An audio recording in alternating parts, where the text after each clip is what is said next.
Ladies and gentlemen, welcome to Know Your Substance Podcast Season 2. Today we got a special guest right here. Drove all the way from San Jose, man. Shout out to DJ Asthmatic, man. Talk to the people. Yo, what's good, y'all? It's your boy, DJ Asthmatic, the DJ who takes your breath away. And yes, if y'all wondering, I do got asthma. And I also just want to say, too, actually... So I've moved between San Jose and Milpitas a lot. Oh, okay. So I actually reside in Milpitas right now. So I came from Milpitas. Okay. But basically same thing. You know what I mean? It's like Modesto Turlock type of thing. You know what I mean? I'm going to say Modesto. No, that's cool, man. How long have you been in Milpitas? Milpitas, I actually... So I grew up in like San Jose up until like 6th grade. And then 6th grade, my parents lost the house, unfortunately. So we like rented a lot in Milpitas mostly. Okay. It's weird. Like, there's like hella Filipinos in like the South Bay, and a lot of them end up moving to Milpitas, more inland towards like Tracy, Stockton, or Sacramento. Yeah. There's not a lot of Filipinos in San Jose no more for some reason. It's weird. That's weird. Yeah. Fun fact, actually, my dad actually lived in Milpitas. Oh, really? Yeah. Oh, shoot. When he was like a little, he's young. He's hella young. I don't even know what age, but like he was there before they moved to Modesto. How old is he? 47. Oh, so he was there when it was just cornfields. It was cornfields at one point. Yeah, it's probably, way before the tech, before all the big buildings and stuff. That's crazy. Yeah, man. So he's a Milpetian. That's what they call themselves. Millipetian. I don't like that, but whatever. But, you know, they also say like Millie or M-Town or whatever. You know what I mean? So, yeah. That's cool. When I went to Phoenix, shout out to Crybaby Mars, she was like, yeah, so you're going to hang out with the Phoenicians because they were from Phoenix. What? Phoenicians? Yeah. I haven't heard that one before. It's pretty creative, huh? Yeah. You know, speaking of Phoenix, I actually came from Arizona too back in February. Oh, yeah. Yeah, shout out to the DJ homie, DJ Fanatic Jr. I DJ'd out there for the first time. Okay. Yeah, that was cool, man. That was cool. I DJ'd out, I think, in Tempe and Mesa. Oh. Those were the two spots I would DJ at, yeah. How was that? It was cool. The first venue was like kind of like a Dave & Buster's. Oh, yeah. I don't know if y'all have anything kind of similar to that. Yeah, we got a Dave & Buster's. Oh, you got a Dave & Buster's here? Yeah. Like that. And the second one was more like at a bar.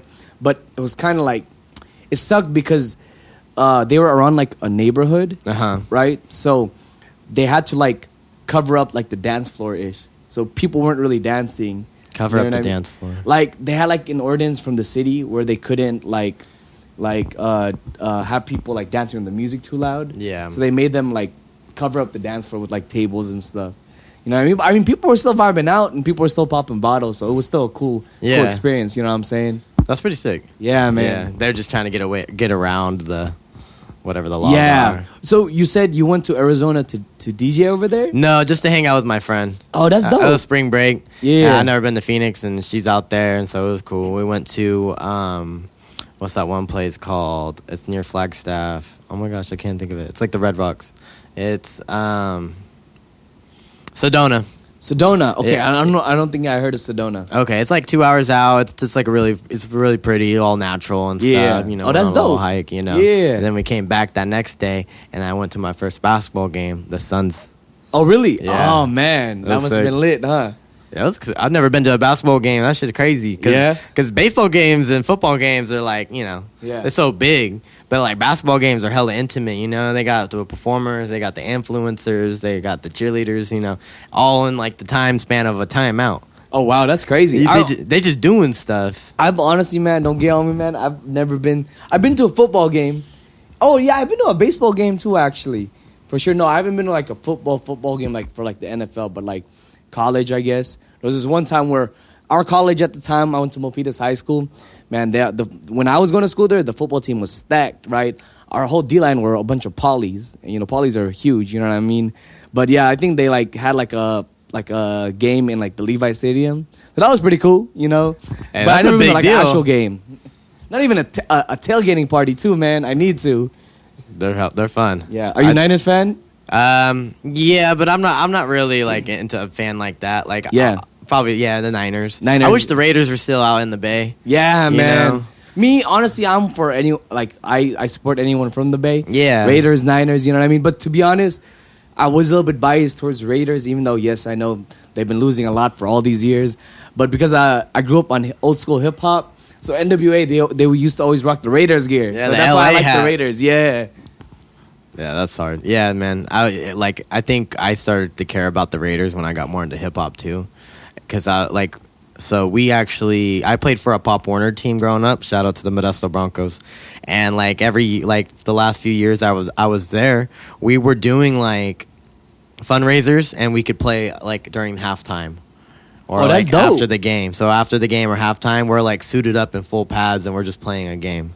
Oh, this is like a kid league, or Yeah, this is a kid league. Wow. We're like from like first graders to like eighth graders. So you would play in between like high school or? No, it was in between the Raiders. Oh, the Raiders. The actual halftime game. Wow. Yeah. So the first year was after the game. The second year was during the halftime. That's crazy. I didn't even know that. It was sick, man. It felt pretty cool once you're like on the field and stuff. It was wild, but yeah, I don't know. I started liking the Raiders a little bit more after that. Because then you're in the old ass Coliseum and you're just like, whoa. Yeah, so no, that was pretty cool. I shout out to sports, man. Shout out to anybody that played sports. That's right. Did you play any sports? You know what, man? I mean, this is something negative to positive, right?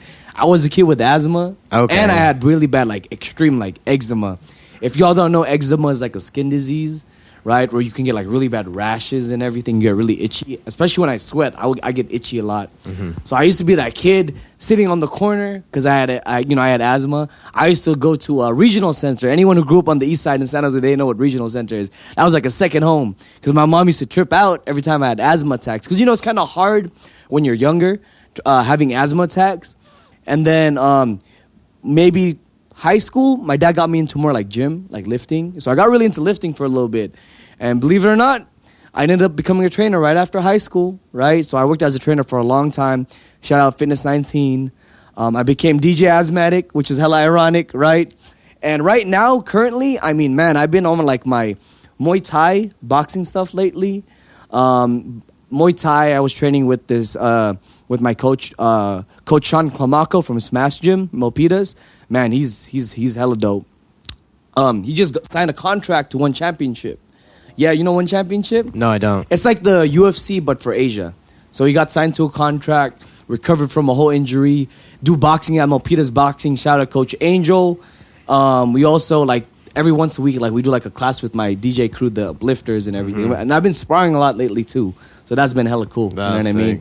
Yeah, but I've been doing, like, martial arts probably, like, consistently for the past, like, 3 years. So everything from boxing to Muay Thai to Filipino martial arts. Dang, that's pretty. That's a man. And then I just actually this past weekend, man, you can even see it right here, right here. I got a rope burn from doing this my first Spartan race. Oh, the Spartan race. Yeah, Spartan race. Yeah, okay. Have you done that before? No, but I've done the mud run. The mud run, yep. So and then ever since then, I'm like, I could do a Spartan race. 5K. The mud run? Yeah. We did both. First year was like half, and then the other was 5. Yeah. So I did 5K for this past one, and we didn't even know we was gonna do the 5K. I was with Angel and then Eternal from the Uplifters, because we came hella late because it was in Salinas, and San Jose Salinas is like about an hour and a half. We got there, we missed the time because the venue parking situation was really bad, so we ended up just doing the 5K obstacle run. Well, that's cool. Yeah. Yeah, man. Eventually, I want to get up in that. I've done a marathon. You done a marathon? Or not a marathon, a half marathon. Oh, man. I heard, like, half marathon, man, it's not even just mental. It's also really how much you train for it, too. Oh, wait, maybe I'm not. What's a half a marathon? 26? No, I'm thinking of 5K in Modesto. 5K 3? Yeah. That's 3 miles. Yeah. Yeah, 3 miles. Yeah, I did it 3 miles. Yeah. Sorry, I'm trying to flex. Yeah. Oh, no, half marathon, I think, is 13, maybe. Oh, damn, that's still I think a lot. so. 13 or something like that. And I think marathon is 26. Yeah. Sorry if I'm wrong, y'all. I know. I was like, I just see it on Instagram. Oh, he ran a marathon. Yeah, man. I actually, when I work out, all I do is run. Like, I run 2.5 miles and then do like 200 push-ups and 200 sit-ups, and I call it a day. Oh, that's dope, man. Yeah. Calisthenics, bro. Yeah, man. Yeah. I'm not trying to go to the gym or not. Like, I would like to. I'd actually like to join a jiu-jitsu gym. Oh, yeah? Yeah. Do they have any around here? Yeah, they got a bunch, man. Okay, they got cool. a couple good ones. I know some people that are in some of the gyms, and yeah, it's just all about doing it. And that's time, it, man. I remember seeing this like quote on like Instagram. It's like, like with these martial arts, like Muay Thai, boxing, jiu-jitsu, right? Whatever you use for that sport. So let's say for like Muay Thai, you use it's the art of 8 limbs. It's your fist, your elbows, your legs, and your knees, right? So you got to keep sharpening that weapon. You got to keep making sure it doesn't rust. So you got to keep consistent with it. As long as you're consistent with it, man, you're good. But then the thing is though, is if you stop and you take like a hiatus break, right, you end up losing it, right? It's all like muscle memory and just really cracking down on the fundamentals. And after that, it's just goes from there. You know what I mean? It's like anything else. You know what I mean? You just need 1,000 hours, 10,000 hours. That's the quote. 10,000 hours. Yeah, that's true. Like, you don't use it, you lose it. That's right, man. You know, like, even with if I like with the music stuff, like if I don't DJ for a while, or if I don't like practice piano or guitar or anything like that, like, you know, it's I pick it back up over time. But like, imagine if I was just consistent, never fell off. You just keep going up, you know. Yeah, man. So it's hard to find that consistency, especially like with the gym, man. Like if that's like real dedication and stuff, because you don't want to get your ass kicked in the match. That's it, man. Discipline is the biggest thing, man. Yeah, I wrestled in high school actually. Oh, dope. Yeah, so that's the closest thing I got, and that was the hardest thing I ever had to do was wrestling. Man, no, I've one of my close friends in high school. He did wrestling. That, man, if you had to make weight, you had to like train on like barely any calories, right, just to make weight and all that, right? Yeah, man. So that's I respect you, bro.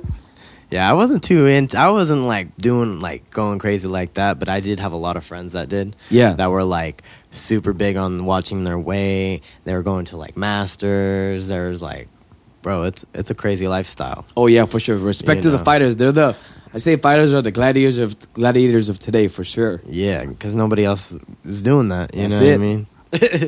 That's sick. Yeah, man, it's crazy about like how the modern day gladiators are, like the fighters and stuff, the football players, you know, like just those hard contact sports and stuff, and like because that's what I grew up on. I grew up playing football and all that stuff. So when I fell into the music stuff, it was like, man, we need to go hard like we would in sports for this, you know? Yeah, man, that's facts. That's facts. So, how did you find DJing? Oh, how did I find DJing? Oh, wow. Okay, so you ever seen The Get Down?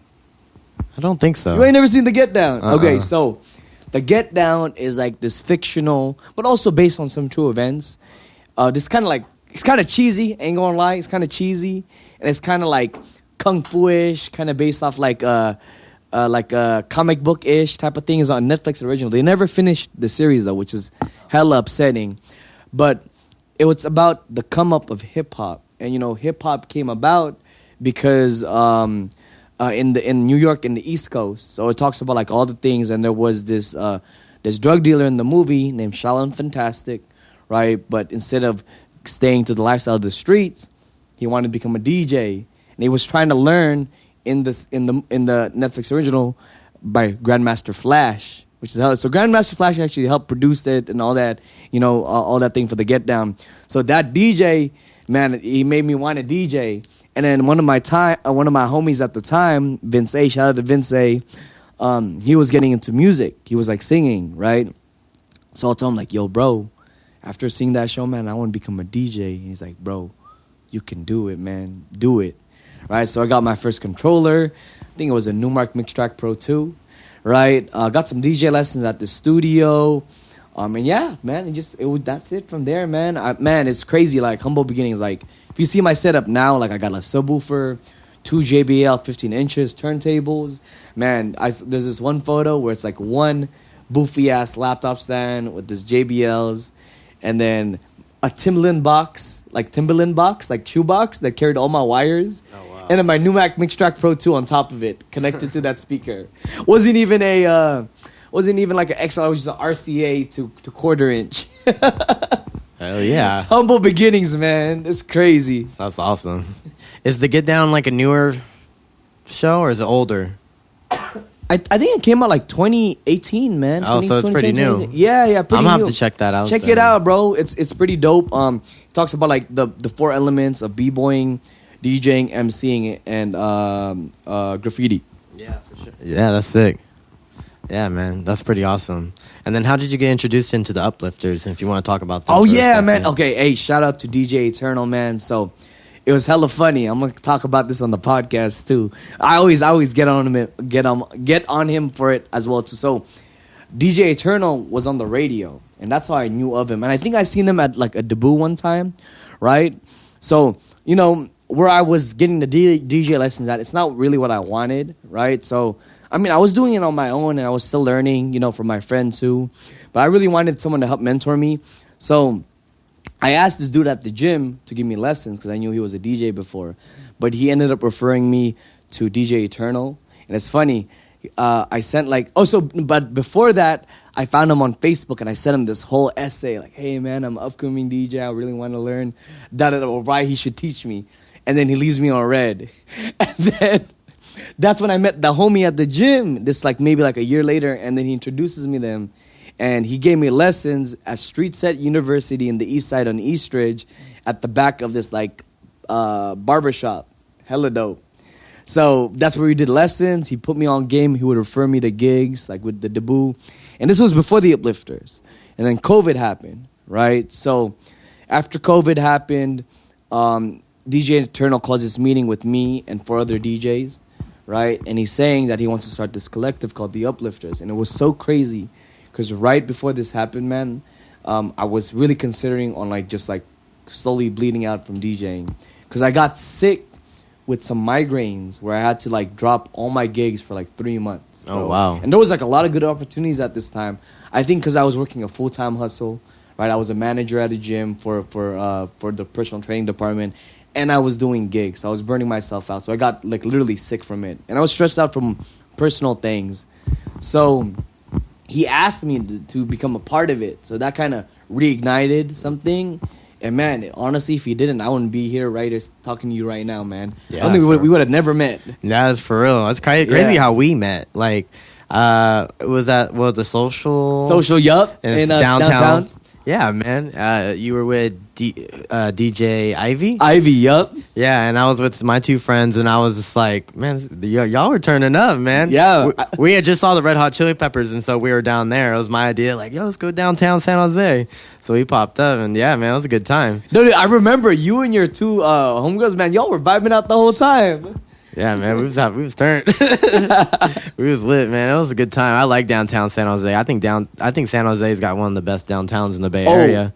Honestly, with the Bay, there's the 3. I say the Tri-Cities is San Jose, Oakland, and SF, right? Frisco. San Jose it's always been underrated with a lot of things. You know what I mean? Yeah. I don't know if you agree with that. As you see that, do you see that as a someone from the 209? San Jose seems to just not get its credit enough.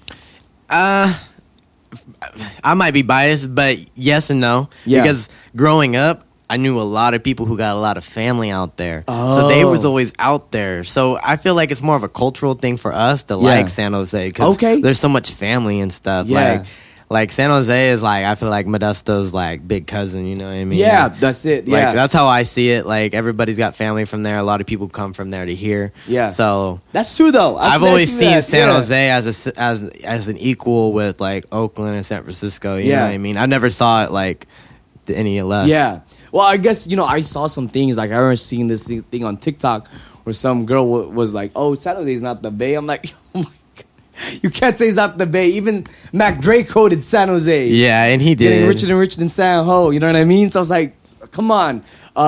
Tracks of Millions from San Jose. Oh, for real? I didn't know that. Yeah, man. Hella underrated. E40 even had a club in San Jose for a little bit too. Oh, wow. You know what I mean? So I feel like sometimes it just gets underrepresented in that sense. But man, our downtown scene's pretty poppin'.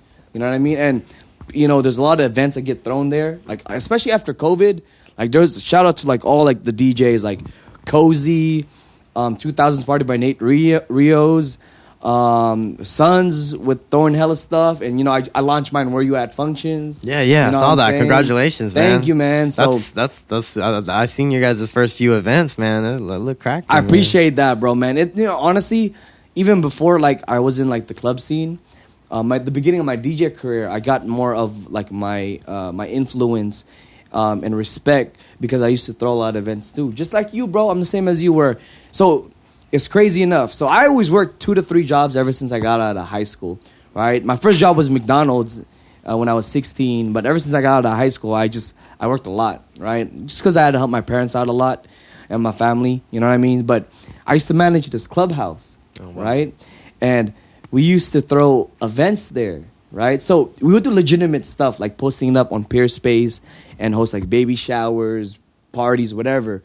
Right? It could probably fit 60 to 100 if you really pushed it. And we would also throw parties there. and art showcases and all that too, with like artists. That's pretty awesome. Yeah, vendors, that's like everything. a diverse range of opportunities for people. Exactly, man. So I was doing that, and that's where I kind of got my experience of like event organizing, and now I'm just taking it to another level, but with a brand. You know what I mean? Yeah. And it's important to have a brand because it's very important to have a face to the name. Because you want people to go back to that name, you know, or recognize the name and go back to you, you know. That's it. I think like if you're doing stuff without a brand, I think it's hard to really even prosper or even touch different markets. You know? Yeah, because like I mean, if you keep throwing stuff and you're not putting a name to it, how are people gonna know that you're the one doing it? You know what I mean? So that's what I really try to crack down. You know what I mean? End of last year, that's what I had to think, like a hub where people can go to for things. You know, we got a lot of couple things coming up too, which is cool. You know, with where you at. So yeah. Yeah, that's pretty awesome, man. With where you at, do you guys have specific venues that you're tapping in with, or? So we've been doing like a lot of the downtown San Jose clubs lately. Okay. But this next month, it's a lot of like day functions. So we do a lot of community events too, right? So like fundraisers. Like our next one is with a collaboration with the Uplifters, and we're doing like a barbecue. Let me just make sure the date. I just want to make sure I get it right, y'all. We're doing a barbecue on June 23rd, and basically we're gonna help build like AC units for DJ Eternal's daughter's school. Because, you know, it gets hella hot in the Philippines. And just imagine going to school. Oh, it's in the Philippines. Yeah. So we're going to build, like, AC units because all they have is, like, a fan. And these are, like, elementary school kids. Wow. And you know, climate change is making things worse. So it's just imagine that. You know, us in America, we're very privileged. Not all schools, right? But at least the school that I went to, we're privileged to have AC. You know, just imagine learning something and feeling very uncomfortable. You know what I mean? So yeah. And that's the original reason why schools had summer break, was because back in like the 1800s, 1700s, and it was hella hot in summer. So you need a summer I didn't know break. That. Yeah. Oh wow. I forgot who told me that, but yeah. So yeah, that makes sense, and that's a good cause. So you guys doing it as like a nonprofit or? No. So where you at isn't really nonprofit. But there, you know, we do for-profit events as well too. But when it comes to giving back to the community, we make sure all the funds are allocated right. You know what I mean? I post stuff for transparency all the time. You know what I mean? Because that's very important. But I do want to possibly extend to like a foundation for it, so I can like garner those things to that specific cause. Because, you know, that's one thing that I'm really about. I used to be an organizer back in the day, man, believe it or not. I used to be the president of the NAACP youth chapter in San Jose. Oh, wow. So I used to organize like a lot of protests and all that. So organizing is like really in my blood. You know what I mean? And it's just harder nowadays. You know what I mean? And it was draining for me at one point. So I decided to use my talents as a DJ, right? To like do these type of things at least every once in a while. You know, if not, at least once a year. Right, this year we've been able to hit it a couple more times than just one time, which is really dope. Yeah, that's awesome, and I feel like that's perfect that you are a DJ, because if you look at the history of hip hop, the DJs were like the hubs of the community.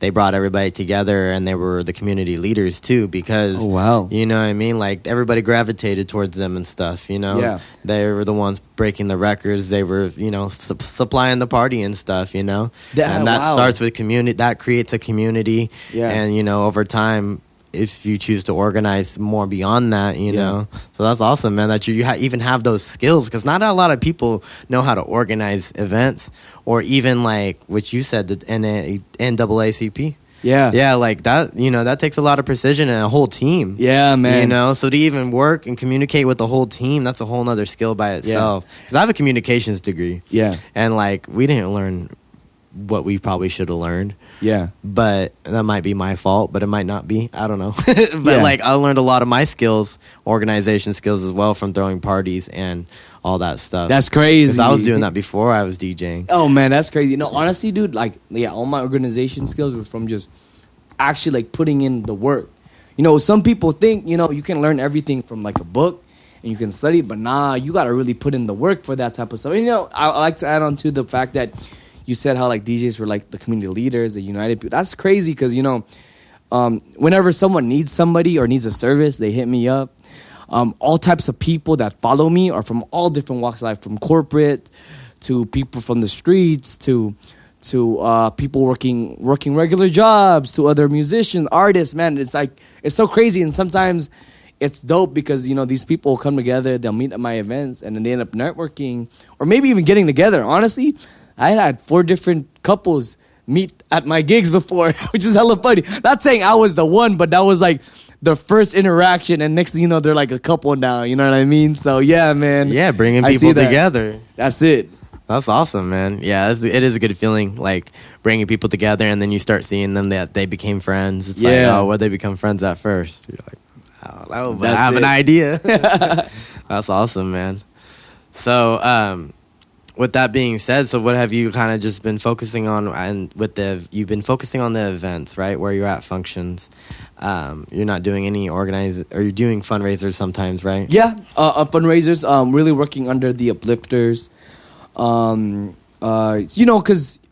this, man. Some gigs they pay the bills, some don't. I'm gonna put this out there right now, y'all. Y'all see us on our stories, people posting us having fun, the free drinks, whatever, all that facade. But people don't see the long 8 to 10 hour days that we have sometimes, the setup, the breaking down all the equipment and bringing it back into our house, right? The moments where our laptop is not working, we got to find a way, right? There's all these moments that people miss out and they don't see, right? They see the whole facade like, oh, it's really easy to be. You got to just press buttons and turn knobs, but nah, there's a lot of grit to it, you know what I mean? And even like the money part too, right? Our services are always devalued a lot, you know what I mean? So, the mobile scene is something that I love doing as well too. Yeah. Because I learn so much, you know what I mean? And I'm able to cater and serve so many different types of people. Like I've done everything. Like I just did a Samoan graduation party, went straight to a middle school, DJ'd a whole 3-hour Bollywood set, did a whole Latin set, you know what I mean? So that's what I love about the mobile gig. So that's one thing that I've been trying to do more often lately too. Yeah. That's awesome. And he's trying to grow that business, that side, and those connections. Yeah, man. So here's my next question. What's your favorite type of event to DJ? Oh, okay. So or top 3. How about that? Top 3. Okay. And then why? Yeah. Okay. So number 1, I love community events no matter what. Like it's dope because in creativity wise, as a DJ, you get to play whatever the hell you want. I mean, granted, if it's like a family event, but still, you can play whatever you want. You could get by by some, yeah. That's it, yeah. Songs. Yeah, you can play whatever you want. Like, this past couple weeks, I did like stuff at like Foodie Land. We got the Uplifters barbecue coming up, right? And I'm super excited because we could play whatever we want. Everything from hip-hop to R&B to island reggae to freestyle to disco. You know what I mean? So that's the fun part. And just seeing a bunch of different people come together, you know what I mean? That's always the great part too. Oh, yeah. Sorry, guys. Technical difficulties. You know what the deal is. Hey, I just asked DJ Asthmatic what his favorite type of events are to DJ, his top 3. But yeah, man, top 3. So, number 1, community events, right? From a DJ perspective, you could play whatever the hell you want, from R&B to hip-hop to island reggae to freestyle to Latin, whatever you want. And it's what's dope about community events is the community. The community is there, and there's no other better feeling than that. Para sa comunidad, right? That's it in Tagalog, right? I think that's just a really great feeling. You know what I mean? I'd say number 2, clubs. Clubs are dope. I love doing clubs. Especially as a youngin' coming up, that was always really fun. You know what I mean? There's always those like residencies. Shout out to like Labyrinth, who always books me, Valencia Room, Opal, right? It's dope, because you really get to play like all the upcoming songs, and these clubs that you're residing at, it's dope because you get to break new songs too. You know what I mean? So see what's really hitting, and that's what I try to do as a DJ too. Is because that's the thing, right? Any DJ could play a peak time set, but to break new songs, add some skill to it, right? That's a whole different type of thing. You know what I mean? So yeah. 3rd, mobile gigs. Mobile gigs are always fun. the thing is just it's sometimes it's just really long days. But what's been really dope about the Uplifters is we're a crew. There's usually two of us, and that makes it so much more fun and so much more easier when you have like another person right by you. So yeah. Yeah, I can agree with that. Like when you have like at least just another DJ, like it gives you that break. It gives you a fresh ear when you come back. Yep. Because sometimes, man, you just get burnt out, especially weddings. Oh, like, yeah. I noticed on your guys' events that you guys will have like 2 to 3 DJs, Yeah. and that makes it more like enjoyable for the DJs, you know what I mean? Because you need that break. You need a fresh ear, somebody who's like been waiting to play this song because you played something earlier, Yeah. It just feeding off of each other alone is such a good vibe. Oh, you know yeah, what I mean? for sure. Especially the nightclubs. Oh yeah, 100%. I mean, also too, like, if like there's too much things going on, one can handle it while one's DJing. Because I've done events where, especially like concert type of events, or like when there's like artists. Man, I've played the role of the DJ, the MC, and the AV engineer. And I know I was only hired to just play the DJ, but that's the thing about DJs too, right? That's one thing that's kind of not really talked about, is how much is put onto us a lot of the time. But at the same time too, it's a blessing in disguise because it teaches us to find beauty in the chaos. Yeah. You know what I'm saying? So really learn from those moments where you can really break under pressure. You know what I'm saying? Yeah, like there's been events that I've done where I'm like tripping because I'm like, I should have hired somebody to do this part. Yeah. You know what I mean? I'm running back and forth, especially with my shows where I had artists. It's like, okay, I'm making sure the DJ's got the other artists' songs that's up. I'm making sure the artist's sound is good. Like, and now I gotta worry about the next artist that's up next. Where is he? Yep. Oh, when we got vendors, where the vendors at? Is everything good? The ball, you know what I mean? It's just like so many different things you really got to put in account, and that's sometimes you need a team for that. You know what I mean? Exactly. I mean that's why I did that whole where you at functions thing. You know what I mean? I started recruiting people who could help me. Team players. That's the thing. You can only get so far as a lone wolf in this life. Yeah. You know what I mean? So I think sometimes you do got to walk that path though, where you got to experience things alone just so you learn from those mistakes or what you could have done better or what you did good. You know what I mean? But eventually there comes a time where you do need a team. You know what I mean? Yeah, and you can't really have greatness by yourself. No, absolutely not. I mean? Yeah, absolutely not. It really does take a team. Or else you're going to freaking drive yourself crazy. Oh, yeah. Burnt out. Hey, take care of your mental health, especially to those in the industry, y'all. I know sometimes, there's been those moments where you feel like giving up and it's hard, right? You're broke. You got to worry about rent while also going to this gig or doing something. But, hey, shout out to all them creatives, them rappers, them singers, and DJs who's still doing it at this very moment. Don't give up, y'all. Don't give up, because being an artist is honestly just...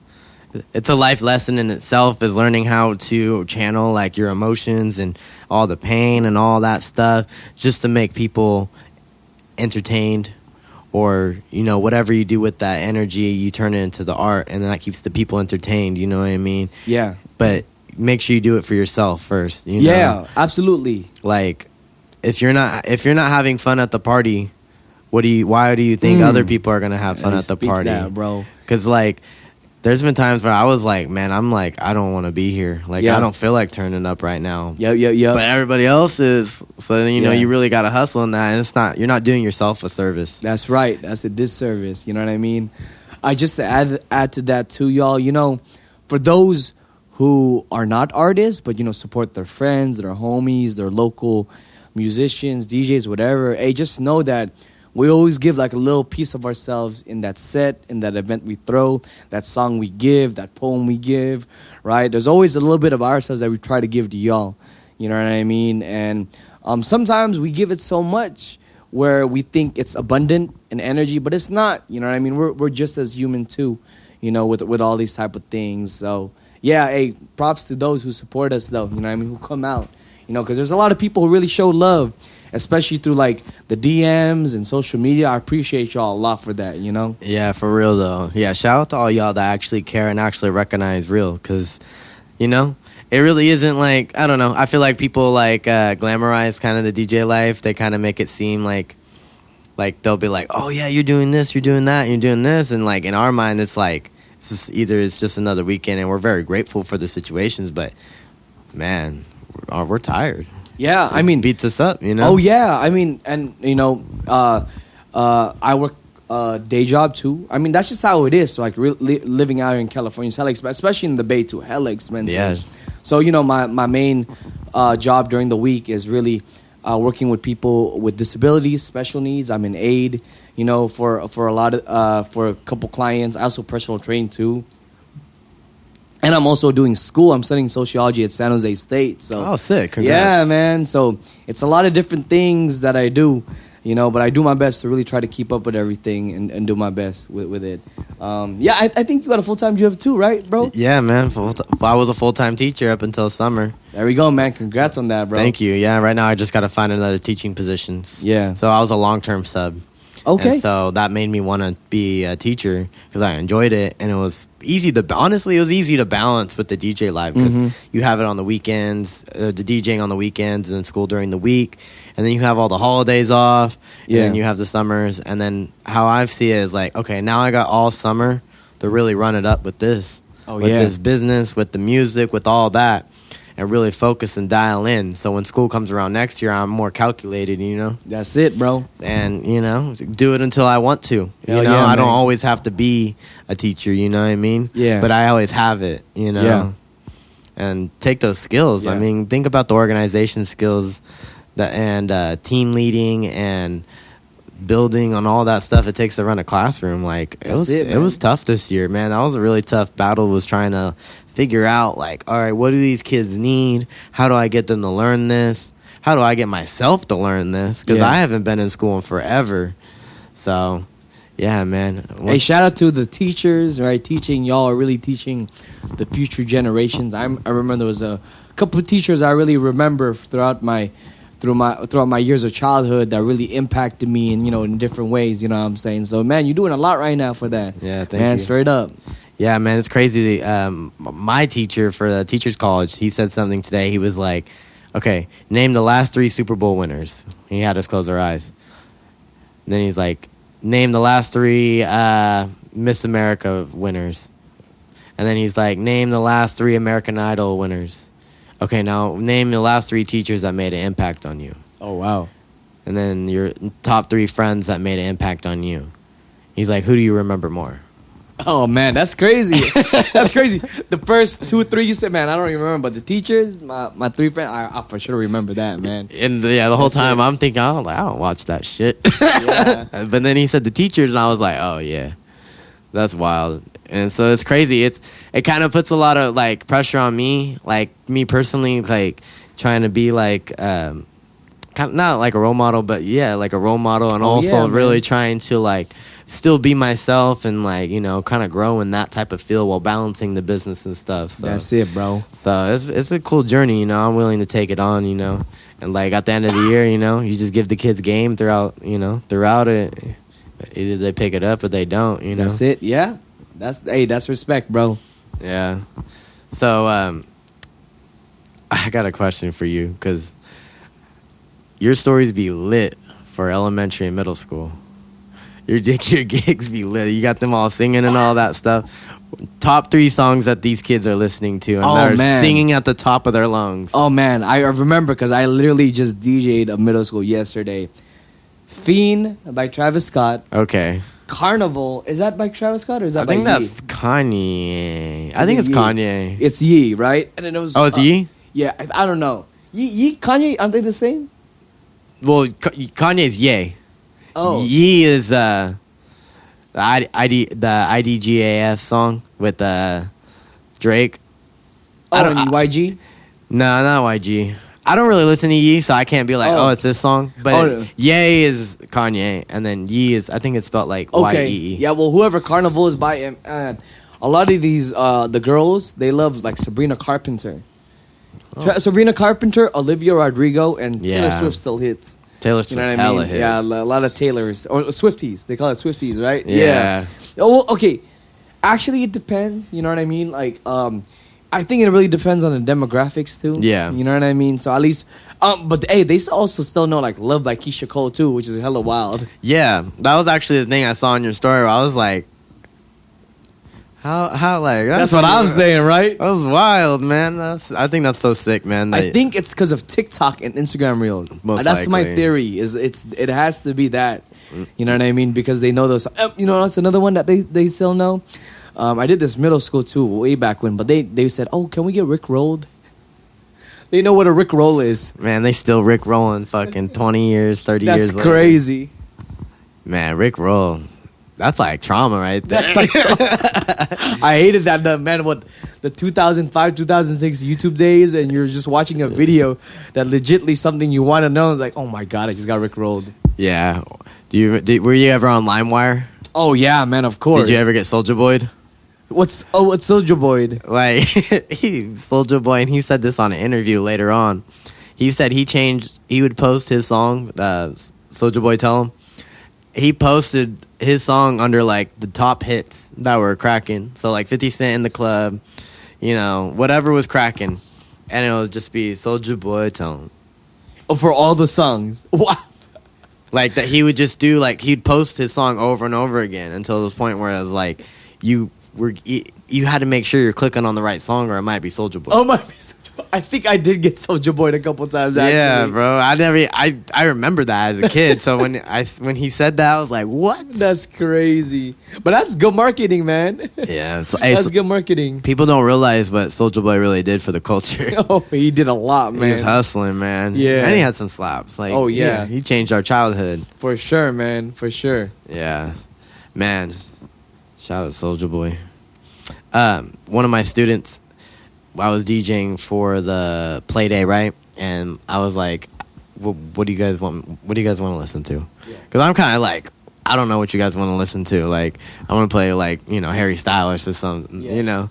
She wrote me 170 song list. She gave me 170 songs. Wow. That sounds about right. There was some bangers on there too. Oh yeah? Yeah. Like a lot of like the versions of like the Pixar movies, okay.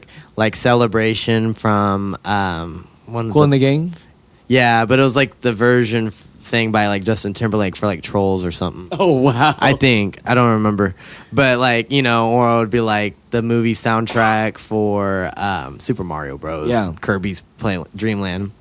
You know what I'd be doing? So I like doing so I know there's some DJs out there, some older DJs too, right?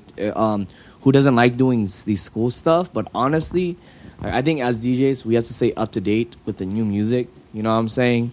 So doing like these like middle school, high school, elementary school gigs, it's cool because it kind of keeps you in rotation on what's fresh and what's new. Yeah. You know what I mean? And the songs that are like more for the club, right? I'll break it and to see if it worked, and it's dope. I've done that a couple times for sure. Yeah, I know, it's crazy. Like their ears are like, they're very well trained. Like they have good taste in music. Oh yeah, you know what I mean. And they have such like variety now. Yeah, like, everything from like Afro beats to K-pop, right, to Bollywood, to all different types of music now. You know? Yeah, man, it's so wild. Like even like I'll like would let some of my students like play music, like the ones that would play calm music because I wasn't trying to have freaking Gummy Bear playing in the background. Oh yeah, I remember that song.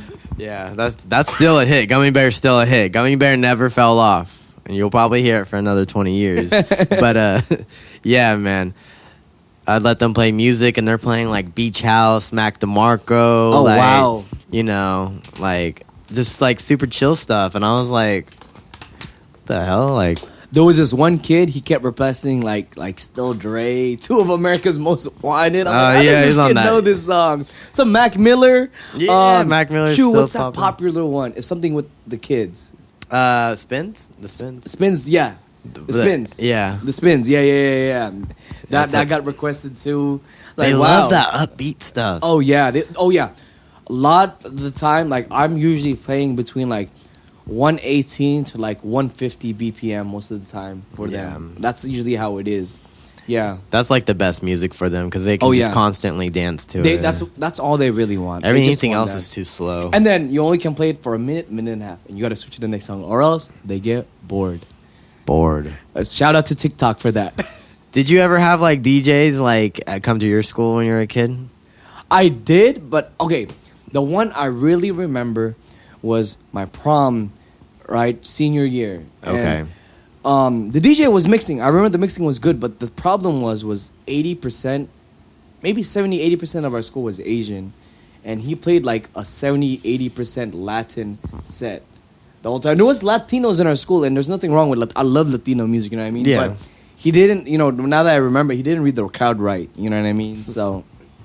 Yeah, he thought they're all Mexican. Yeah, I don't know how you confuse that. I mean, maybe Mexican and Filipino, but like Vietnamese, Chinese, obviously they're not Latino. You know what I mean? So, or maybe that's just all he knew. That was just his arsenal. Yeah, you know what I mean. So he's just like, this is the best I could do. Yeah, yeah, and I think that's my advantage, and my because I also have other homies who help me too. How old are you? 26. Yeah, man, that's the advantage of us getting booked for these school dances is we're a little bit more closer to the age. Like we're like younger, so we have the advantage of staying fresh with like what's new, what's popping. Yeah, you know what I mean? Because man, it's crazy. I did this venue one time with the Uplifters, and the staff said they took a bet on us. They said, "Watch, these DJs are gonna bust. They're not gonna play any good music." But we surprised the hell out of them. Nice. And we basically ended up becoming a preferred vendor, right? But they said that every time a DJ came there, they didn't know how to read the crowd. They would always play disco. It was always like old music, and they never knew what to do. So it's so crazy to get, and it's crazy too. These past like month and a half of gigs, I'd like bring my turntables, and people would straight up come up to me like, "Oh wow, you're actually DJing." It's kind of crazy how that the scene's kind of getting like skewed in some type of sense, you know what I mean? Yeah, I feel like people who don't really know what like DJing is these days, they recognize it with the turntables, you know, with the techniques, with the mixer in the middle and stuff. So when they see that, it's like a very professional look, you know.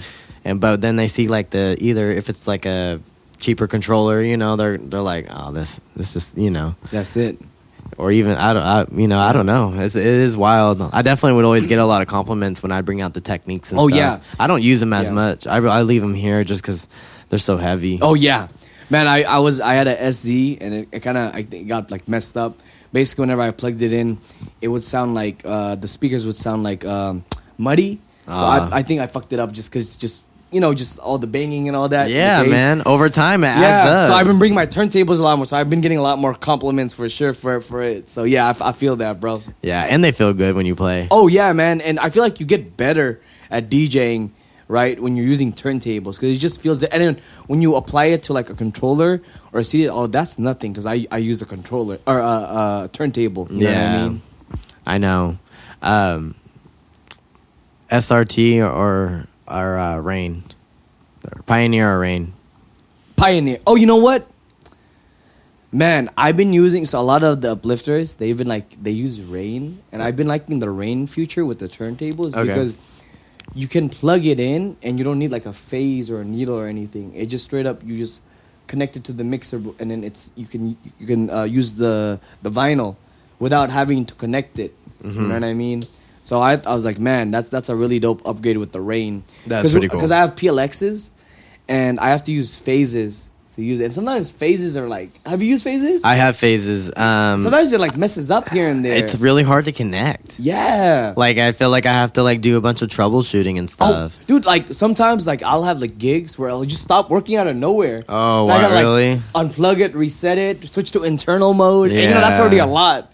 And this is the chaos that a lot of people don't talk about, or people don't see with the whole DJ thing.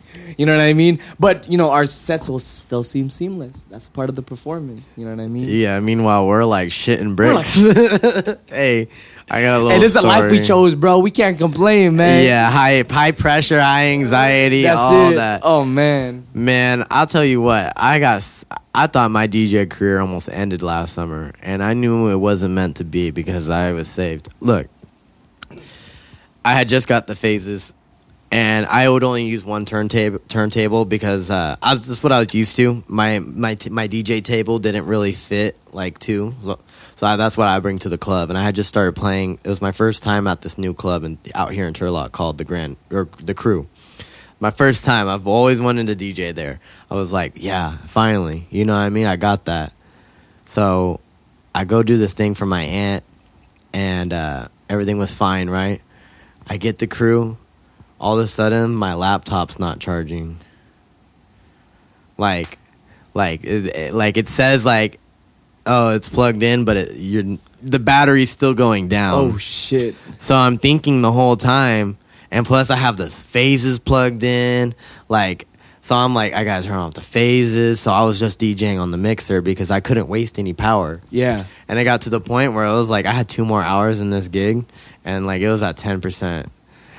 And I was like, you know what? This is how it ends. This is how it ends. Yeah. My boy Fonzie, shout out to Fonzie. He had his turntable in his car, and he randomly stopped. He was like, "Oh, T-Pills is here." He like got off the freeway and like pulled up. He had his turntables in the back, and they were the turntables that you don't need a computer. I forgot what kind they are, but it's all internal. You just plug a hard drive into it. Oh wow! And it's like wait, you can plug in like straight up USB to it? Yeah. Wait, what? Oh, yeah. Wow.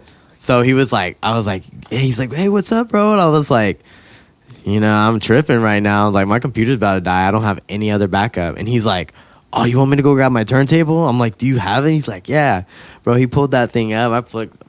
We'll spend the rest of the night on that thing. Wait, so just doing on off an external drive, USB. Oh, so you had a backup with you just in case. Well, I had my hard drive, my music. Oh, you use external? Yeah. Oh. So, and then his mixer was like it was like a 11? standalone. Okay. So you didn't need a computer. Oh, so you could just look at the screen on the thing? Yeah, you just plug your device into How'd you it. switch everything? I just did it real quick. Just hopped on the mic, bullshitted, and then just played a Mike Sherm song, and then it was like nothing ever happened. That's crazy. But I was like tripping. I was like, dude, I have a recent story too. So I was DJing at a club in Frisco, right? And man, the DJ before me, he opened it up right. You know what I mean? And then for some reason, the CDJs were not working with my laptop for whatever reason. It was working on the opener before me, right? We tried everything. I had another homie DJ just try to do plug in the RCs whatever, but it still wouldn't work. So I had to DJ my whole set on the laptop, and you know how hard that is. It's super hard on internal mode, and man, I ended up losing the crowd, right? So it was a 2-story place, right? So we ended up having to move back down. You know what I mean? But I was so hard on myself. So I promised myself next time I DJ'd at the venue, right, I would really kill it, and I did. You know what I mean? That's awesome. But then the owner, the staff, they didn't really say nothing. You know what I mean? But as a DJ and knowing what performances I gave my all, I know I could have done better. And it was crazy too because the very next day I had the same gig at the next spot, right? So that was like my chance for redemption, right? So the DJ before me, he opened up for me the day before. Shout out to DJ Lumbi. The day after, I opened up for him, right? So I opened up right for him, man. Like I had like the whole like bottom floor popping. There was a crowd. Nice. Not till like maybe 20, 30 minutes before he came in. So I had a crowd for him. It was St. Patrick's weekend. You know what I mean? So I felt totally happy. I told him, bro, yesterday, man, I didn't have the best set. And he's like, bro, I could tell that it was hard for you. 2 days. It was back to back. It was back to back, yeah, because it was wow. St. Patrick's Day. Yeah. You know what I mean? So he understood. I'm like, yeah, man, my goal today was to get a good crowd for you, and that's what I did. You know what I'm saying? So yeah, that man, we all have those days, man. Don't even trip, bro. Yeah, man. Yeah. Technology, you know what I mean? And I feel like we've set certain standards for ourselves and have these expectations, and so when we like go to a different environment, we're like, we got to set that standard, you know what I mean? And sometimes it's not meant to be. Like, you can't really like force things. Like, oh yeah, how the hell am I gonna force my computer? Like, I ended up having to get a new computer. Oh wow! Like that's was this a new computer too, or was it old? It was refurbished. Yeah, but it worked out. I had insurance on it. I got this new one. Yeah, and just things happen. You just got to go with the flow. And really, honestly, if it's meant to be, it's meant to be. If it's not, like that's it. If it's gonna bust, it's gonna bust. That's it, man. You just got to bounce back next time. That's it. You just got to bounce back. And that's the thing about like with anything in life, right? Is a lot of people they kind of cave in, they give up with these failures, but you got to learn from these failures. Just keep moving forward. You know what I mean? That's the biggest thing, Yeah, I feel like people care too much about what others think of them, where they're like, oh, I failed. Everyone thinks I'm a failure, so I don't want to feel like this anymore. And then they give up. But like that's when you need to go harder, because you're like, nah, like, let's do it again. Like, I didn't die. You know what I mean? Like, there's no such thing as like redirection is better than no direction. You know what I mean? That's it. So you just can't give up. Like it's like that one picture with the guy mining for gold, and one guy gives up, and then the gold's like right on the other side, but the other guy is like still going. He's gonna find it. Determination. Yeah, man. That's wild. Yeah, it's a tough industry to be in, though. Oh yeah, for sure, man. Wildest gig you've ever had? Oh, wildest gig. Oh, okay. So, man, so it was like this gig. It was like basically my job was to like DJ in between like a banda set, and it was like I think the San Leandro Oakland like border. Okay. You know what I mean? So I brought my homie with me because, it was going to be like in Oakland, right? So I just, just to have some backup in case feel comfortable. Went down. You know what I mean? So, but all love for the town, you know what I mean? But man, we walk in, right? We're DJing. It was all good. You know what I mean? And then we were DJing, right? We were done, right? And all you hear is like a gunshot up in the air, pop, pop, pop. Oh shit! Right? And wait, you guys were outside? Well, it was outside. It was like an outside, like in the front yard of a house, right? Oh. You see some people running away, some people just staying there. I think it was just someone who was just flexing their gun. They just wanted to shoot it just for fun. It's a warning shot. You know what I mean? So for me, man, I'll be honest. I was like, oh man. Is that like Lunar New Year? Because this is like Lunar New Year, and in San Jose, man, all the Asians go crazy with the fireworks, you know what I mean? Yeah. But it was someone's gun, so I stopped, I looked around, and was like, oh shit, my equipment. And that's the first thing I was worried about, like, oh shoot. But it was all good. The cops kind of pulled up. They looked at the party, and they just kept going forward. They didn't do nothing. Yeah. They didn't shut it down, nothing, man. That's probably one of the wildest gigs I've done, for sure. Yeah. Anything similar to that?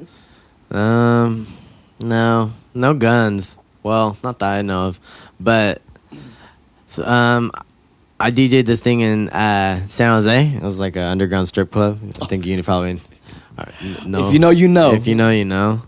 And I had DJ'd at a strip club before that at Vanity, and then I hung out in Condor a lot and stuff, and hung out with those DJs. So I thought it was gonna be similar. Nah, man, that was the wildest shit I've ever seen. That was like I've never seen so many things and like all that like other stuff. Just like like in that type of environment, where they're smoking cigarettes in there and like it's just like the vibe's like, man, at any moment like the FBI just bust down that door and you're like, fuck, what am I gonna do, bro? No, bro. I've been in similar situations, man, where I'm like, oh shit. I just gotta have a exit route in case shit pops off. That's it. Yeah, I'm like, I'm just gonna duck, and if they find me, I'm like, I got paid to be here. That's it, bro. That's it. Yeah, so that was probably the wildest, just because like I was like, this is not what I expected. Yeah. Because the strip club was cool. It was hella chill, You just play a little song, you say a little thing about the girl and stuff, and keep it pushing, Yeah, that's it, bro. Yeah, but nah, the other thing was crazy. I used to DJ a lot of house parties when I first started. So I don't know if I ever told you, Len, how I got into DJing was last. I started making music and producing and, engineering and stuff first. And then it wasn't until this girl was like, hey, I need a DJ. Can you find me one? I was like, yeah. I lagged. I didn't find her anything. So when she asked again, I was like, you know what? Just give me $100. I'll get some speakers and we'll turn up. Oh, wow. This is like 2018. Oh, wow. Okay. I started around that time too, 2018. Okay, sick. Yeah, bro. And I'm like 20. No, I'm like 20, 21. And like, bro, she had this Airbnb and we turned up. Everybody was dancing and stuff. Me and my homie, shout out to cousin Dan. He was playing some stuff and yeah, it was cracking. That's crazy, man. And then just right after that, we kept doing the parties after parties. And we do like one house party a month, like that summer, 2019. Oh, wow. And so, that was done in like Modesto?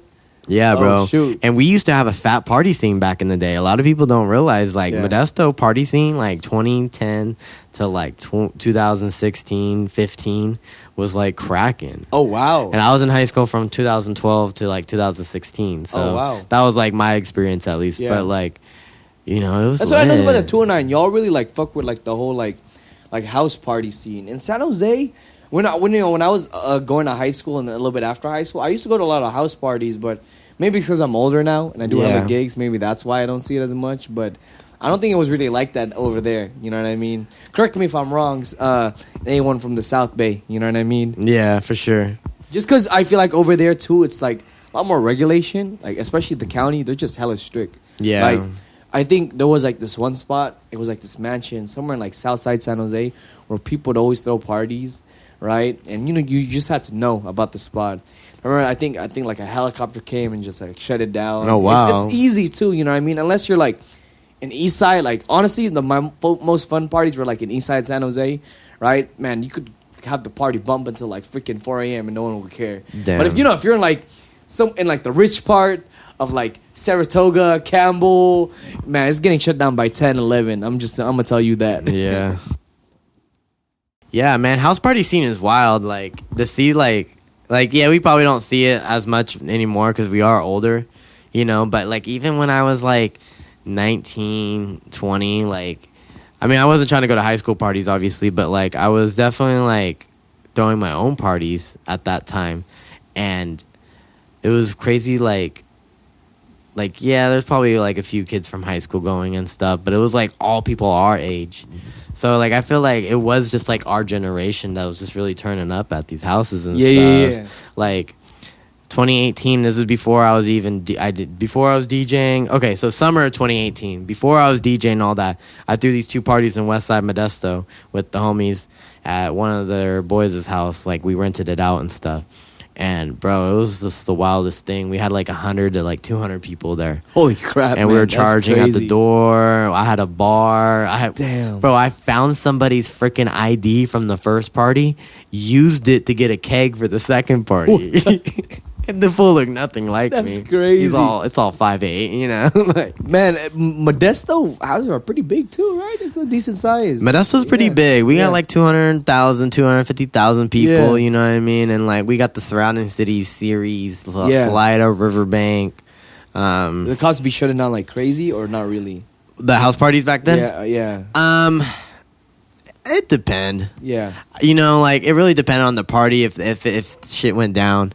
Like our parties, like the cops who came both times, the second time they walked into the function and walked out and didn't do anything. Oh, wow. Why? Because they just couldn't.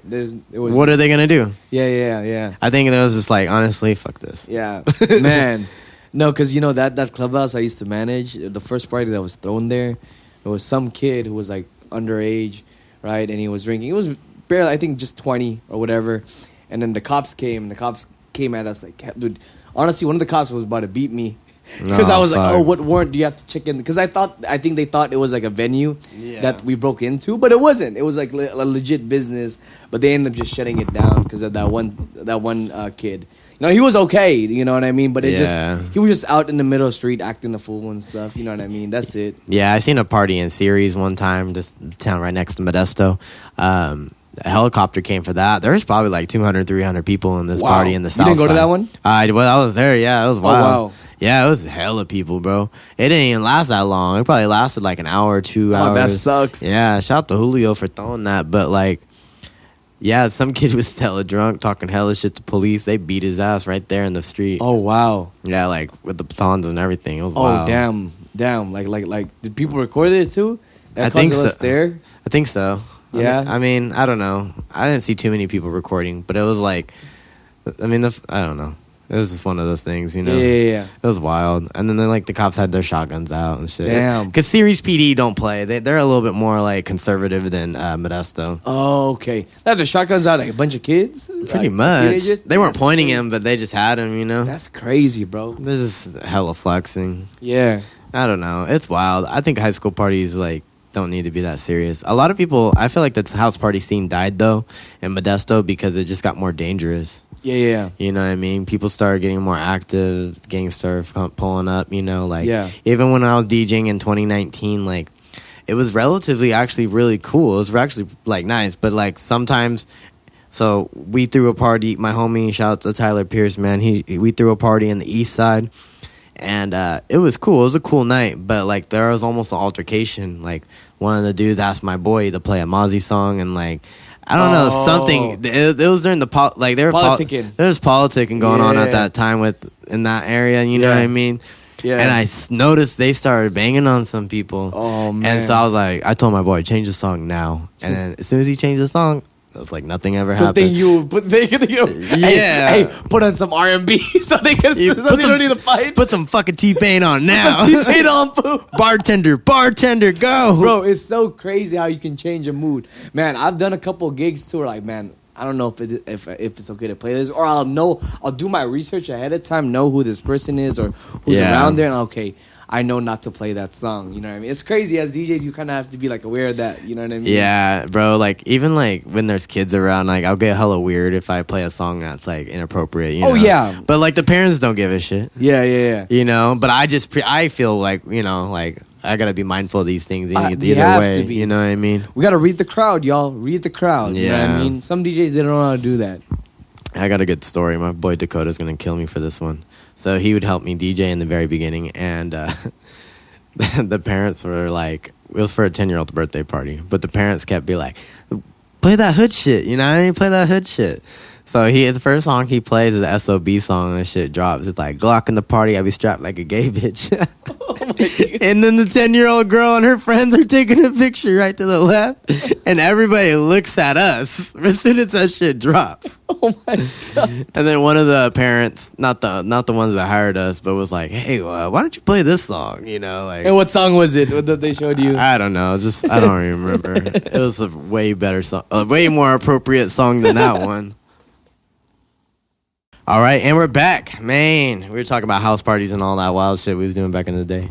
I got actually a couple of house parties too that I talk about. Oh yeah, well, let me hear. Yeah.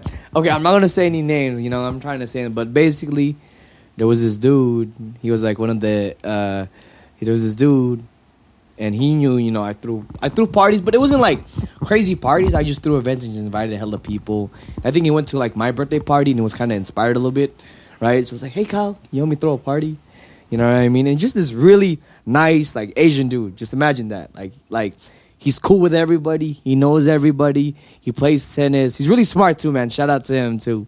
Don't want to say any names, like I said. So he threw a party. He wanted me to throw a party, so I call up the homies who smoke hella tree. Right, I get some people to get some alcohol, right? Or no, he handles the alcohol, and it's all good, right? But the whole day, everyone's blowing up my phone. I'm organizing with the homie, right? So the party happens, and you know, people came, then more people came, then more people came, right? And basically, what happened was it was kind of like Project X-ish, kind of type of thing. It got crazy, huh? It got crazy. And basically there was like this girl that like passed out from like alcohol poisoning, and her friends like left her outside. So the cops didn't shut down the party because of like the loudness. They shut down the party because they found her like on the street. You know what I mean? So that was a crazy party right there. And you know, I felt kind of, in a sense, kind of responsible because I kind of helped through the party. But she was fine. You know what I mean? She was just passed out. She was just passed out, man. That's it. Yeah.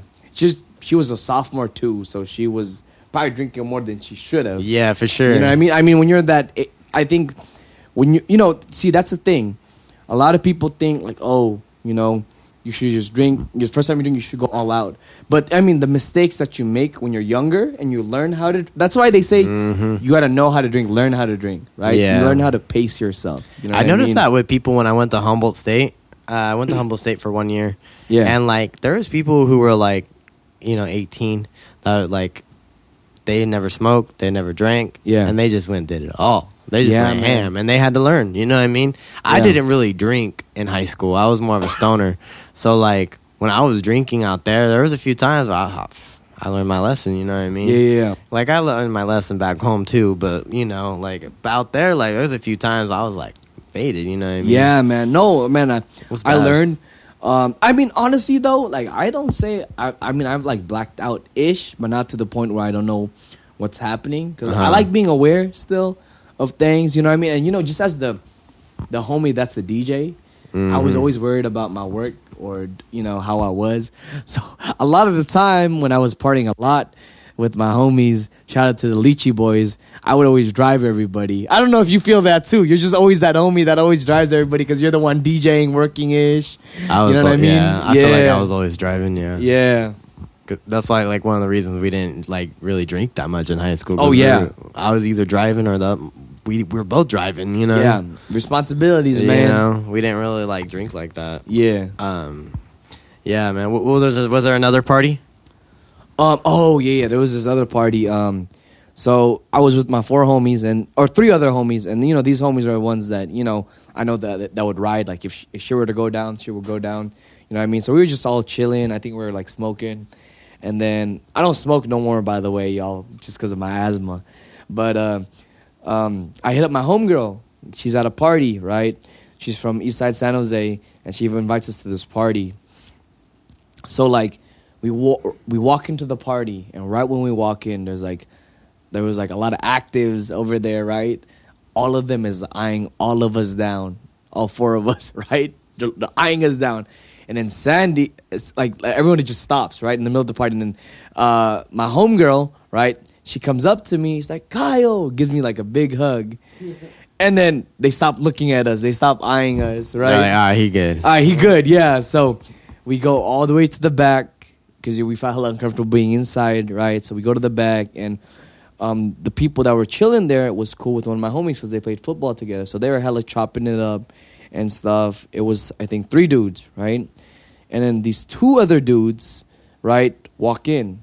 One of them is wearing a hat. I'm not going to say what color, right? He's wearing a hat. And then the dude who was talking to my friend was like, hey, what you doing in my hood, right? And he starts checking him. And then next thing you know, you're pa, pa, pa. That kid with the hat ends up getting jumped. Right, and you hear his head like hit the back of the fence, and they're like jumping him and the other dude, and it gets crazy. Me and my homies, we just get up. One of my homies grabs a beer bottle just in case anything happens, right? And then the kid who got jumped, his older brother was at the party, or he pulled up or whatever, right? So he pulls up, and then he fights the dude that my homie was talking to, right? And they're throwing hands, and the older brother, man, he had some hands. He was like a boxer or something, and he knocked out that dude.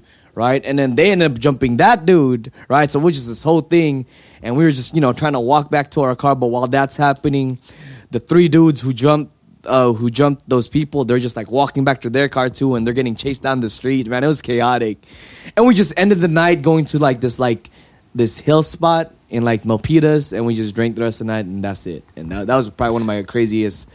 This was after high school, just a little bit after high school, like summer. Yeah, that's pretty wild. It sounds like a whole lot of violence. Oh, yeah, man. It's crazy, man. It gets crazy. Like, yeah, for there's sure. some parts in, like, San Jose you really got to be careful with. Yeah, you know for what sure, I mean? man. You just got to, how you move and all that. That's always, like, a big thing. Just showing people respect, that's a big thing. Yeah, I know. It's kind of crazy. Like politics, you know what I mean? Like, when you're going to different house parties all the time, like, me and my homies, we never really got into politics or none of that stuff, We weren't about all that, but like we were surrounded by so much of it, Yeah. Because in high school, it's like people really, it's not like, I don't know, it's weird sometimes, Sometimes it's just friends groups, sometimes it's real like, organized, you know what I mean? Like, just like the environments that we were going into as kids, you know what I mean? Yeah, man. And some of these parties had grown ass adults there. Yeah. You know what I mean? And it's just kind of like, looking back on it, you're kind of like, maybe we shouldn't have gone to that party. Yeah, that's crazy. Like, we really didn't need to go there, you know what I mean? Like, it's wild, man. It's wild growing up and, like, looking back on those situations. Like, even as, like, when I was a freshman or sophomore, going to some of these parties, and I was like, oh, man, like, I probably shouldn't have gone to that, you know what I mean? I wouldn't want my kid to go to that. No, absolutely, man, absolutely. But, I mean, what else was there really to do as a kid, Sometimes in Modesto there really wasn't, Yeah, no, that's the thing that I noticed. Or like, it cost money, Yeah, like with the Bay, right? Like, there's so much things going on, you know what I mean? That's why I could see why the party scene was, like, so, like just so crazy for that time for y'all. I mean, like, you're right. Like, what else is there to? Maybe it died down to his little theory because of technology. There's more stuff to do at home. Yeah, that's true. Right? So the kids are not really into that as much. You know what I mean? Everything is just on a computer, on your phone right here. You know what I mean? So, yeah. And it's harder to get alcohol. It's harder to get smoke, you know. I think like smoking is like 21 now, right? Yeah. I mean, even like, you know, we've had this discussion in the industry, and like at least with the San Jose scene, but like, I mean, people still pop bottles. You get the right people, right? But like, it's crazy because, you know, all my older homies that are DJs, they would tell me they would book bottle service like Tuesday, Wednesday, Thursday, Friday, Saturday, Sunday. Like, that's crazy. They would pop bottles like that many times a week? Like, they would get people to pop bottles throughout the whole week. Like, the scene was just that popping. But now, man, people around our age, they're barely, like, popping bottles, you know, on a Friday, Saturday. But, you know, also, too, the economy is, like, hard. You know what I mean? Yeah, no one's going to spend $300. You know what I mean? Yeah, so it makes sense, you know? Yeah, even if you do break it down between, like, 5, 10 people, you know, it's not that much more expensive than a regular night out. Oh, yeah, for sure. You know, but I think it's the whole idea of organizing it. You know, everybody has to pitch in, you know. A lot of people don't want to do that part of it. Oh, yeah. You know what I mean? But it's, like, cheaper at the end of the day. Oh, yeah, it's cheaper. That's how I always market it to people. Y'all, if y'all go out and there's a big group of y'all, you might as well get bottle service. If you're going to pay for the cover fee and you're going to pay for a drink, it's going to be about the same. I'm telling y'all that. Yeah. Just do it. Have your own section. And, you know, if there's, like, a local DJ that you really fuck with, you know what I mean? Hey, support them. Buying a bottle, depending on the thing, hey, ask them, yo, if I buy this bottle, is it going to help you out? You know, let them know. Like, hey, I got you. And most likely it will. Like, because they're going to like, oh, we just made money off this guy. Oh, yeah, for sure. You know? I think, people get intimidated by the price points and, like, just... You know, not everybody has 5 to 10 people they can rely on to pay them back and stuff, you know? Yeah, that's facts. You know, you know how it goes. Shit, man. Well, I was going to ask you something. I forgot, but now I remember. Who are you listening to these days from the Bay Area? From the Bay Area. Mainstream, and then we'll talk underground. Okay. Man. I wouldn't say... I would say these are for sure...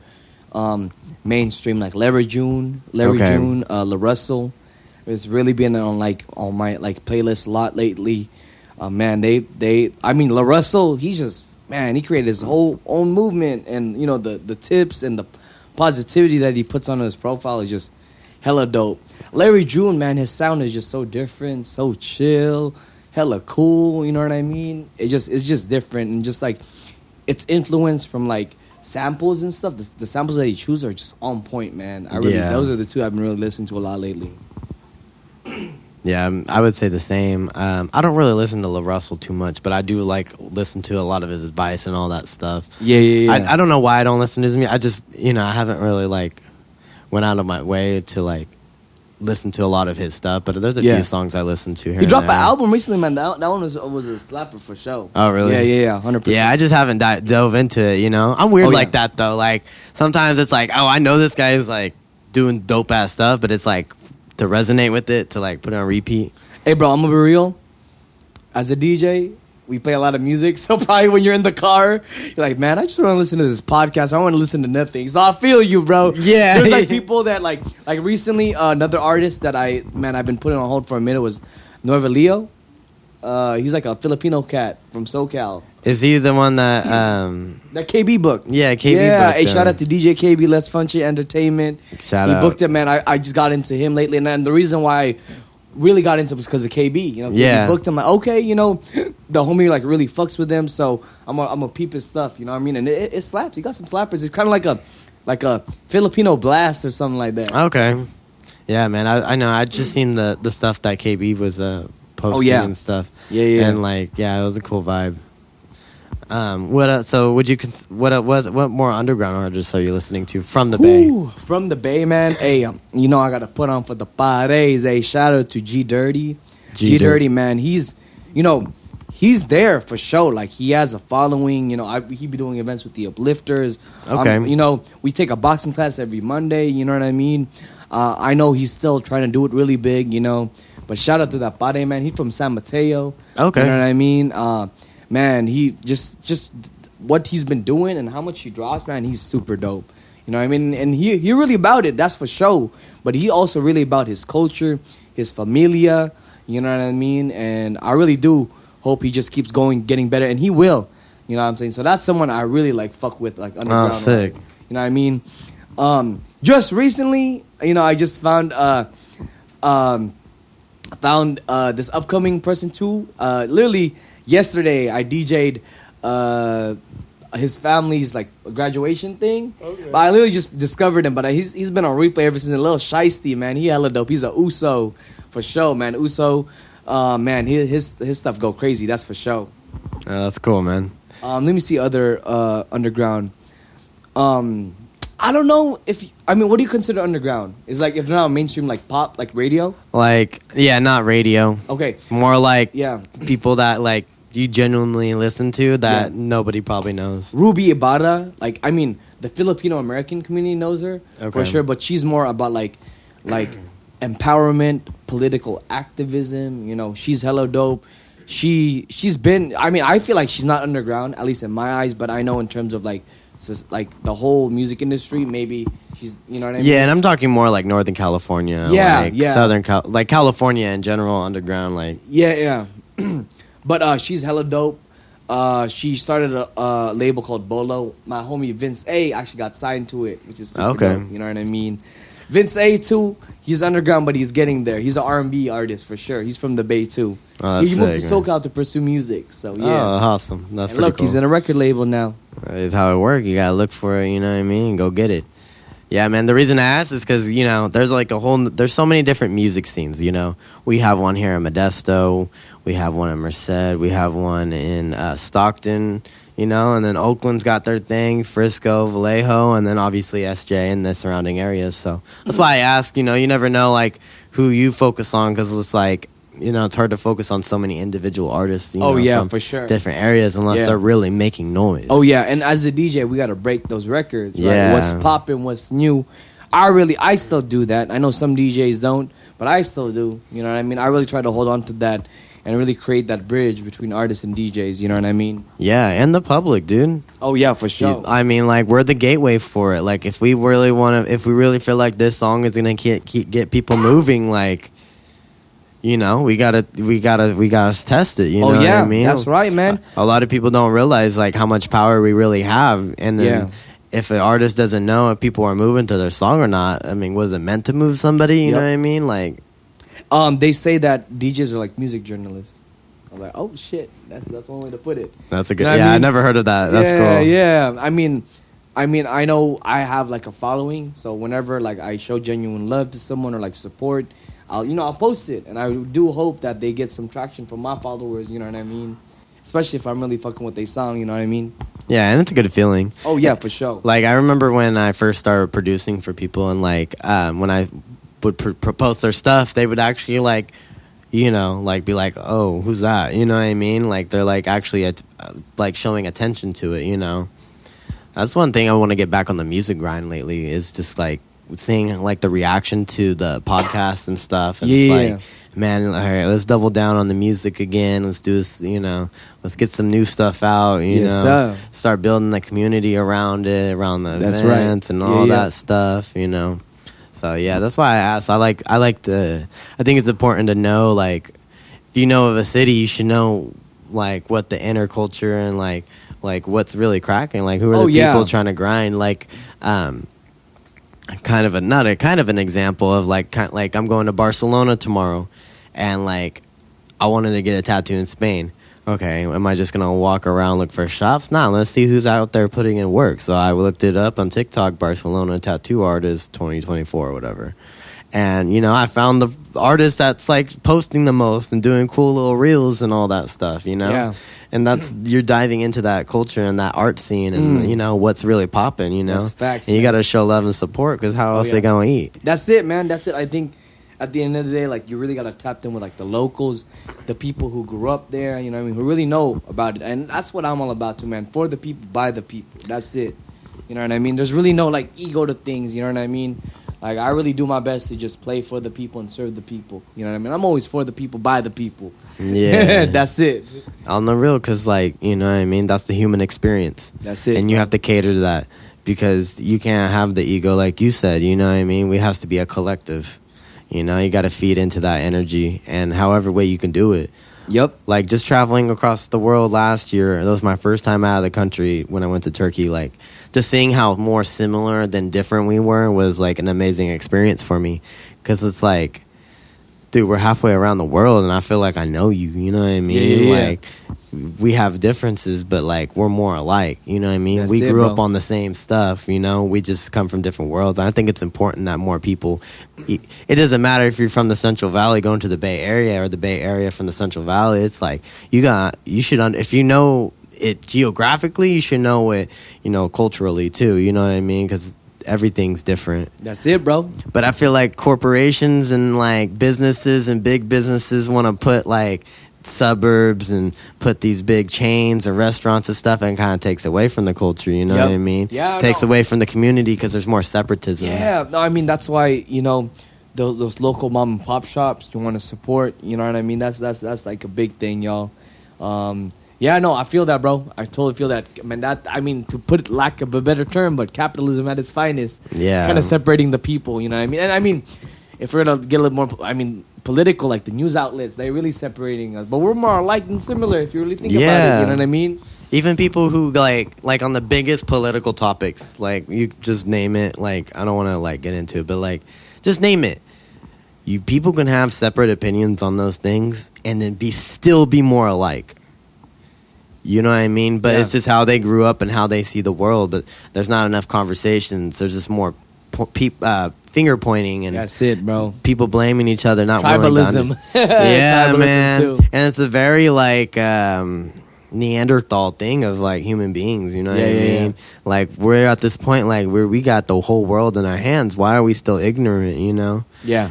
Like, we need to really, like, open up and, like, really see. And I feel like in the last 4 years, there's been a huge shift in consciousness and stuff. Even in the music. You could see it in the music. Oh, yeah, for You sure, could see man. it in the Drake and Kendrick thing. Oh, yeah. Bro, the way, like, people gravitated towards Kendrick and stuff, like, and how Kendrick created new fans just off of dissing Drake is, like, wild. It's crazy. Hey, man, I feel like that really brought up hip-hop again with this whole Kendrick and Drake thing, man, for sure. Yeah, I feel like it was also a great reminder what this is really about. Yeah. And what it's not about. Yeah. And I feel like Kendrick is probably the most perfect person to highlight that aspect and bring out that part of the culture. And to represent hip-hop in that sense, you know what I mean? And to bring out, like, the true things of what's, like, happening in the industry, man. Oh, man. Like what he says, I electrify him, you pacify him. I mean, a lot of the music that does come out is meant to, like, you know, it's either to, like, you know, get you fucked up or drunk or, you know, all that stuff, you know. That's true, bro. That's true. You know, like, it's really numbing, you know. Like, numbing to what's actually happening and everything, right? Yeah, like, you look at things that happen in the world and you see, like, the distractions, you know. Like, I don't know. You could say, like, you know, while Will Smith smacked Chris Rock, meanwhile the Epstein trials were happening with Ghislaine Maxwell. You know what I mean? Like, is it connected? We don't know. But what's more focused on? Oh, yeah. What's more, I mean, if to add to it, too, the Kardashians is on, like, Blossom Drama. Well, a bunch of people in Palestine are getting bombed, and murdered, and massacred, right, in the genocide. It's crazy, but it's really, like, this country, you know, especially with the youth, the whole art culture, they're really waking up to a lot of these things. Yeah. You know, all that things that would slide, it's not really sliding no more. You know what I mean? So, it's not going to be sustainable. No, absolutely not. Nope. You know, and I think it's beautiful that we've actually shifted that consciousness in the last 4 years. Yeah, I mean, you know, that's the thing. A lot of people get on Gen Zs and millennials, but we really sparked a lot with it. You know, even the generations under us and the way that they're protesting and all that. Yeah. Right? It's crazy. Yeah, man. It is crazy to see how the world has changed, especially when you look back at how, like, OGs talk about, like, the 70s, 80s, 90s, and you're like, I don't know if I could do that. Oh, yeah, man. Like, they live crazy lives, you know what I mean? Like, things were really wild back then. Oh, like, yeah. People are really segregated by race, too. You gotta really stick with your own, you know what I mean? So it's different now, that's for sure. Or even just ideology. Oh, ideology, yeah. Ideology, any type of ism, right? Any type of ism. Yeah, man. So I feel like the world's on a good path. I think there's still a whole lot of negative happening, but at least, like, people are more aware than they were yesterday. Absolutely, bro. You know, so. Hey, power to the people. Yeah, for the people. For the people, by the people. Yes, sir. All right, man. Well, anything you want to share with the people before you head out? Before we end out, all right, y'all. Hey, once again, my name is DJ Asthmatic, the DJ who takes your breath away. And yes, I do got asthma. Follow me at DJ Asthmatic. Hey, if you fucking with this shirt, though, y'all see it. Humble Hustle Hyphy. Right in the back, right over there. KBYN Era. This is a clothing brand I'm dropping with some homies. We're releasing it later in June. You know what I mean? See, give my thing a follow. You know what I mean? I got my Where You At Functions thing too, as well too. Give that a follow too, y'all. But hey, y'all, I appreciate you T-Pills for the interview, man. This was dope, man. I'm sorry the first time I had to reschedule, but hey, it's all good right now, man. Hey, it worked out. Yeah, man. It worked out. It's been dope. I know you always show your support and everything towards me, vice versa with myself as well too, man. Man, this is what it's all about, man. Yeah, man. It's all about, connecting and making things happen. So. Yes, sir. I appreciate you pulling up, man. This is Know Your Substance Podcast. Please follow DJ Asthmatic. Tap in. We're going to give you guys links to the Uplifters, Where You're At Functions. The clothing brand is called... KBYN Era or KBYN Era. Okay, yeah. So, yeah, man, we're going to link all that for y'all. Stay tuned for more content and, tap in. You know what it is, man. Yes, sir. Have a good night. Shoots.